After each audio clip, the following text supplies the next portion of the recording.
Hi friends, smart kitchen for യുയിലേക്ക് എല്ലാവർക്കും സ്വാഗതം. ഇന്നത്തെ റെസിപ്പി നെല്ലിക്ക പെരട്ടാണ്.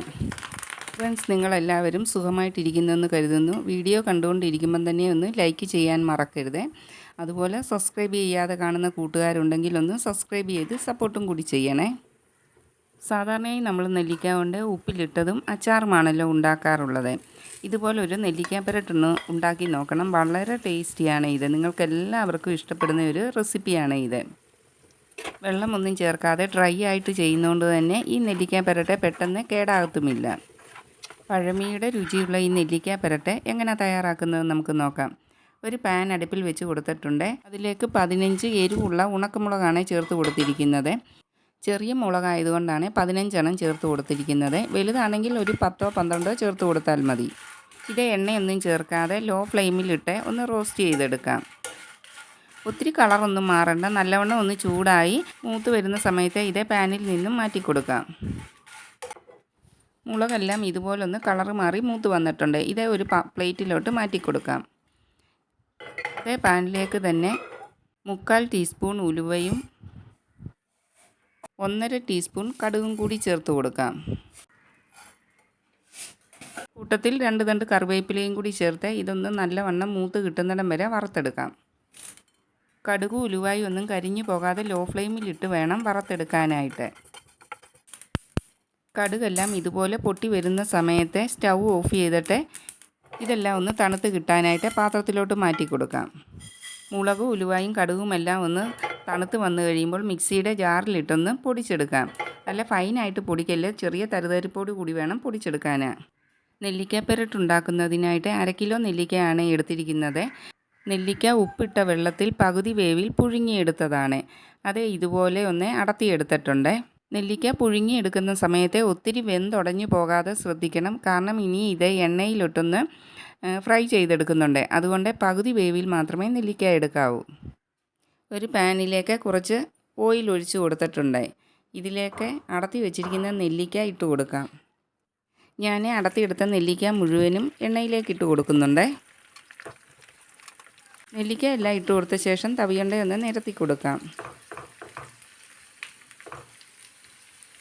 നെല്ലിക്ക ഇട്ട് കൊടുത്തിട്ട് ഒരു 2 മിനിറ്റ് ആകുമ്പോൾ എല്ലാം ഒന്ന് ഇളക്കി കൊടുക്കാം. അങ്ങനെ ഇടയ്ക്കെല്ലാം ഇളക്കി കൊടുത്ത് നെല്ലിക്കായുടെ പുറം ഭാഗം ഒന്ന് മൊരിഞ്ഞ് വരുന്ന സമയത്ത് ഇത് എണ്ണയിൽ നിന്നും കോരിയെടുക്കാം. പുറം ഭാഗം ഒത്തിരി മൂത്ത് കളറ് മാറണമെന്നില്ല. ചെറുതായിട്ടൊന്ന് കളറ് മാറി വരുന്ന സമയത്ത് നമുക്ക് ഇത് എണ്ണയിൽ നിന്നും കോരിയെടുക്കാവുന്നതാണ്.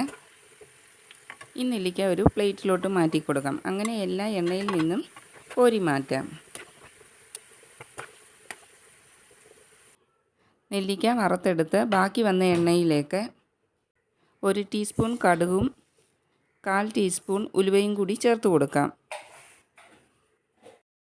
കടുകും ഉലുവയും എല്ലാം ഒന്ന് പൊട്ടി വന്നു കഴിയുമ്പോൾ അതിലേക്ക് വലിയ ഒരു കഷ്ണം ഇഞ്ചി നീളത്തിൽ അരിഞ്ഞതും ഒരു 20 അല്ലി വെളുത്തുള്ളി നീളത്തിൽ അരിഞ്ഞതും കൂടി ചേർത്ത് കൊടുക്കാം.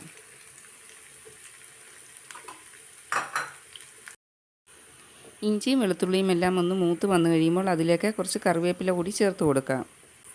കറിവേപ്പിലയും ചേർത്ത് എല്ലാം ഒന്ന് ഇളക്കി കൊടുത്ത ശേഷം അതിലേക്ക് കുറച്ച് പൊടികൾ ചേർത്ത് കൊടുക്കാം. 3/4 ടീസ്പൂൺ മഞ്ഞൾപ്പൊടിയും 2/2 ടീസ്പൂൺ കാശ്മീരി മുളക് പൊടിയും കൂടി ചേർത്ത് കൊടുക്കാം. ഇനി എല്ലാം ഒന്ന് നല്ലവണ്ണം മിക്സാക്കി കൊടുക്കാം. ചേർത്ത് കൊടുത്ത പൊടികളുടെ എല്ലാം പച്ച ടേസ്റ്റ് മാറി വന്നു കഴിയുമ്പോൾ അതിലേക്ക് 1 ടീസ്പൂൺ ഉപ്പും കൂടി ചേർത്ത് കൊടുക്കാം. നെല്ലിക്ക ഉപ്പിട്ടാണ് പുഴുങ്ങിയതെങ്കിലും ആവശ്യത്തിനുള്ള ഉപ്പ് കാണത്തില്ല. അതുകൊണ്ട് വീണ്ടും ഉപ്പ് ചേർത്ത് കൊടുക്കണം. ഇതിലേക്ക് 1/2 ടീസ്പൂൺ കായപ്പൊടി കൂടി ചേർത്ത് കൊടുക്കാം. കായപ്പൊടിയും കൂടി ചേർത്ത് എല്ലാം ഒന്നും കൂടി ഒന്ന് നല്ലവണ്ണം മിക്സാക്കിയെടുക്കാം. ഇനി ഇതിലേക്ക് അടത്തി വെച്ചിരിക്കുന്ന നെല്ലിക്ക ചേർത്ത് കൊടുക്കാം.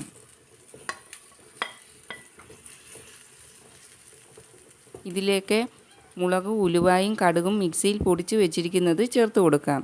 നല്ല ഫൈനായിട്ട് പൊടിച്ചെടുക്കരുത്. ചെറിയ തരിതരിപ്പോട് കൂടി വേണം പൊടിച്ചെടുക്കാനായിട്ട്. നെല്ലിക്കായും ചേർത്ത് കൊടുത്ത പൊടികളും എല്ലാം കൂടി നല്ലവണ്ണം മിക്സ് ആകുന്നത് പോലെ ഇളക്കി കൊടുക്കാം. പൊടിച്ച് ചേർത്ത പൊടികളൊന്നും ഇനി മൂത്ത് വരണമെന്നില്ല. നമ്മളത് റോസ്റ്റ് ചെയ്തിട്ടാണ് പൊടിച്ചെടുത്തിരിക്കുന്നത്. അതുകൊണ്ട് നെല്ലിക്കായുമായിട്ടെല്ലാം ഒന്ന് മിക്സ് ആകുന്നത് പോലെ ഇളക്കി കൊടുത്താൽ മതി. ഇപ്പോൾ നോക്കിക്കേ, നെല്ലിക്കായിലെ വെള്ളമെല്ലാം വലിഞ്ഞ് നല്ല ഡ്രൈ ആയിട്ട് നമുക്ക് നെല്ലിക്ക പെരട്ട് കിട്ടിയിട്ടുണ്ട്. നല്ല ടേസ്റ്റാണ് ഈ നെല്ലിക്ക പെരട്ടിന്. ഈ സമയത്ത് ഇതിൻ്റെ ഉപ്പെല്ലാം കറക്റ്റാണോ എന്ന് നോക്കിയിട്ട് കുറവാണെങ്കിൽ ചേർത്ത് കൊടുക്കണം.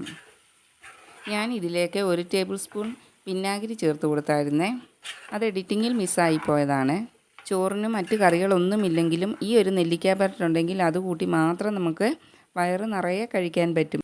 അത്രയ്ക്കും ടേസ്റ്റാണ് ഈ നെല്ലിക്ക പെരട്ടിന്. നിങ്ങൾക്ക് ഇന്നത്തെ റെസിപ്പി ഇഷ്ടപ്പെട്ട് കാണുമെന്ന് വിചാരിക്കുന്നു. എല്ലാവരും ഒന്ന് ട്രൈ ചെയ്ത് നോക്കണേ. ഇപ്പോൾ നെല്ലിക്കയൊക്കെ നമുക്ക് മാർക്കറ്റിൽ അവൈലബിൾ ആണല്ലോ, അതുകൊണ്ട് എല്ലാവരും ഒന്ന് മേടിച്ച് ഇതുപോലൊന്ന് ചെയ്ത് നോക്കണേ. വീഡിയോ ഇഷ്ടപ്പെട്ടാൽ ഫ്രണ്ട്സിനും ഫാമിലിക്കും എല്ലാം ഒന്ന് ഷെയർ ചെയ്ത് കൊടുക്കുകയും ലൈക്ക് ചെയ്യുകയും സബ്സ്ക്രൈബ് ചെയ്യാതെ കാണുന്ന കൂട്ടുകാരുണ്ടെങ്കിൽ ഒന്ന് സബ്സ്ക്രൈബ് ചെയ്ത് സപ്പോർട്ടും കൂടി ചെയ്യണേ. മറ്റൊരു വീഡിയോയുമായിട്ട് വരുന്നിടം വരെ എല്ലാവർക്കും നല്ലത് മാത്രം വരട്ടെ എന്ന് പ്രാർത്ഥിക്കുന്നു. Thanks for watching.